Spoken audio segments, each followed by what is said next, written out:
What's going on, Port fans? Welcome back to another video on my channel, and today we're going to be previewing the 2021 season for Port Adelaide. The time has finally come. We've got all the pre-season out of the way, the two matches against the Crows, the internal trials done and dusted. The best 22 video of mine is out as of yesterday, so go check that out as well after this one. But we've done all the hard work now. We've reviewed 2020, we've put in the hard work for 2021, we've got our recruits, we've got everything prepared for the first game against North Melbourne on Sunday the 21st of March at Midfield Stadium. So let's get straight into it. Let's preview Port Adelaide's 2021 season. I want to do for less than best. I say it so I don't forget. I want to do for less than best, and we can do better than this. There's so many questions around Port Adelaide at the moment, both internally and externally, but there's one clear message, and that is the future is ours, indicating that the present time we have so many young kids, so much talent in the side, and it is primed to take over what's been a pretty dominant performance by Richmond over the last 4 to 5 years. You've seen Geelong up there for a long time. It's time for a new crown to be handed out. And it's Port Adelaide's time, going by the messages and the work that we've put in all pre-season. I'm very much looking forward and interested to see what we do this year, because 2020, it was basically an anomaly. You know, it was a different year, 17 rounds, played at different stages, we played in hubs, played 6 or 7 games at home, finals were played, Port Adelaide eventually getting knocked out in a prelim to the eventual premiers in Richmond. Indicates to me that this season, once again, back to normal, 22 rounds, different atmosphere again. You're going to have crowds back at games. You're going to be travelling all over the country again, going to Melbourne, going to back to the Gold Coast. You're going to be going to Perth. You know, it's a whole different atmosphere this year and a whole different challenge. And it's going to be interesting as well, because a shortened pre-season, not only for the fact that we made the prelim, but also because of the new COVID rules and really implementing your own training and individual training for players, that it's going to have its definite toll on the groups going through this season. For Port Adelaide in particular, as a young group, fresh, each and every round is going to be very, very important, and it's very important that Port Adelaide get a good start to the year. The first 6 games are locked in terms of where we're playing, what day, and who we are playing. In round 1, North Melbourne at Midfield Stadium is going to be an absolute beauty, and expect us to get across the line there. Round 2, we're back home in front of the faithful for the first time in 2021 against the Bombers on Saturday, March 27th at 4:10 p.m. in a twilight game. So that, again, is going to be a whole different challenge, and to see where Essendon are at in terms of their growth, and it's going to be another one for us, because you're expecting us to be a top 4 side this year.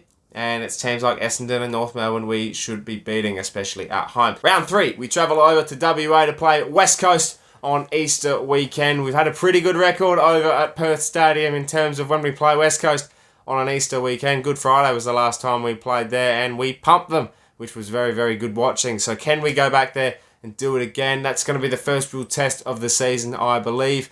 West Coast around the mark, I feel, will be thereabouts again. So it's going to be a different challenge. Going to Perth the first time in a while as well will present, you know, a whole different dynamic for the club and for the group going over. So round 3 will be very interesting. Round 4, we're back at the Adelaide Oval against the Tigers, a prelim final stoush once again.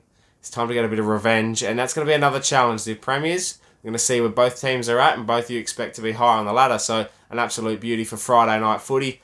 Round 5, we go to the MCG for the first time since 2019. We'll play Carlton, who are going to be very, very handy this year and have implemented a lot of talent, and you'd expect them to be a real challenge, especially at the G. And round 6, to finish off the first block of games, will be Anzac round against St Kilda on the Sunday night at 6 o'clock. So a jam-packed first 6 rounds for Port Adelaide, and I expect us to hopefully come out of that 4-2 or 5-1.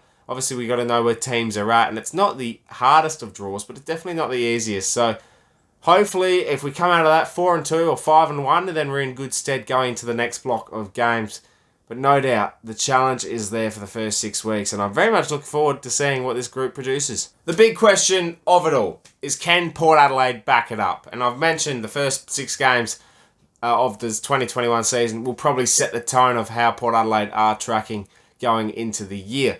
As we saw last year, winning your majority of games early can really set you up and help you rest certain players, especially if there's any sort of COVID outbreak again, and you've got to be expecting the unexpected again this year because nothing is set in stone. So if you go with this whole dynamic of going 6 weeks at a time, then you've got to really evaluate your list and really try and implement a strategy where you're going to be able to carry through the season. And I have no doubt, there's no doubt you cannot question Port Adelaide's game plan. It works. Nothing, unless it's our own fault, nothing really can break it because it's been a pretty steady game plan, and unless we're not mentally switched on, then we've got issues going through the side. But other than that, our game plan is pretty solid. Our defensive unit's really, really good. With the addition of Alir this year, you've got depth galore in that defensive unit with Lockie Jones coming in from the draft. You've got Miles Bergman, who's developing really, really well. The experience of Hamish Hartlett, Tom Jonas, and Tom Cleary. DBJ is in the form of his life at the moment, winning the best and fairest and getting an All-Australian honour in 2020. So that back 6 to 10 is a really, really deep list of players that will no doubt, if they're given the chance, will perform under pressure and really help go a long way to us winning, hopefully, a flag in 2021. Then you move to the midfield. You know, you've got the likes of Ollie Wines and Travis Boak in very, very good form.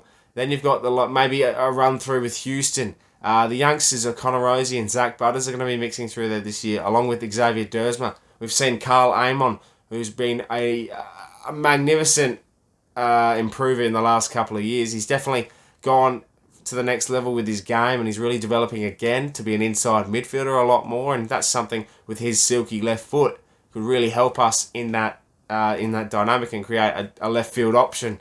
Excuse the pun there, but to go with something different if we need to. And then you look at the forward line. The forward line is probably the most exciting thing on our best 22, because you look at the likes of Orazio Fantasia, who is the new recruit from Essendon, going to be adding so much variety to that forward line, and definitely can, if he keeps his body right, will really give us an upper hand in certain games, and he can definitely burn his opposition player, no doubt about that, along with Robbie Gray, who is a superstar, and we know that. We don't have to explain what Robbie Gray can do. You mix that with, obviously, as I said, Zach Butters and Connor Rosie mixing through there. Mitch Georgiadis will no doubt have a go throughout the year. Kane Farrell at some stage will come through that list as well. And, Todd Marshall, he has the big question mark over him now. This is probably the biggest question mark in our forward line. Todd Marshall, been the decoy for Charlie Dixon. Definitely been the perfect right-hand man for Charlie, because that allows him to lead up, create an option, and then help Charlie move back and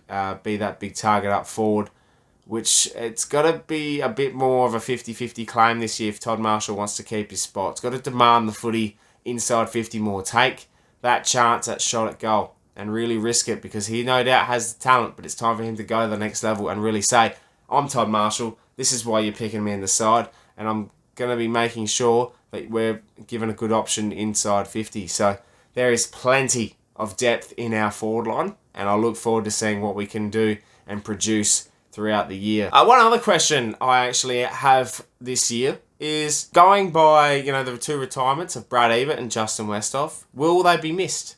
Now, both as people, as a club legends, they will be missed. I mean more so on the field. A whole different dynamic without them, because they provided such flexibility. Hoff obviously didn't play the last bit of games in 2020, but probably deserved an opportunity or two. With that versatility going up forward, can play in the ruck, go down back, we need a different option. Or is it Brad Ebert? Him being that versatile, can go down back, go in the midfield, and again, can play up forward. Was definitely his type of role is going to be filled by Xavier Dersma, I think. That hard nut, goes at the footy, goes inside, can play outside, and just takes the game on. And I think Brad will probably be one that I'll be missing as well, because he's just, sets the tone, and I think we need someone else to stand up and set the tone when things are going back against the wall, and hopefully we do see a few of those this year. We've done the build-up now. We've done everything we've needed to, as I said. You know, the pre-season is done and dusted. We're looking forward to so many things this year. The best 22 is going to be announced, and it all comes down to round 1, Port Adelaide versus North Melbourne at Marvel Stadium. I'm so excited for this season. Can we back it up? I think we can. There's a top 4 position in waiting for Port Adelaide this year. There's possibly a top 2 finish there to back up for as well. But no doubt in 2021, Ken Hinkley, with his extension on his contract, needs to perform. And if there's ever a year for Port Adelaide to take an opportunity and win a flag, 2021 is it. We are primed with the list that we have at the moment. So much talent, so much expectation riding on us throughout this year. With the fans all waiting and keen to get back to the footy, I have no doubt Port Adelaide are going to produce a big season this year. Well, there you have it, Port fans. That is my preview of the 2021 season. Let me know in the comments below what you're looking forward to and what you're thinking about this season and overall expectations for the year. I'm so keen. It's less than 10 days away now, and we're going to be... Oh, we're in for a treat this year, I think. I have no doubt about it. So make sure you subscribe to the channel if you're new for plenty more Port Adelaide and AFL content coming your way this 2021 season. My name is Anthony, and as always, can the pair.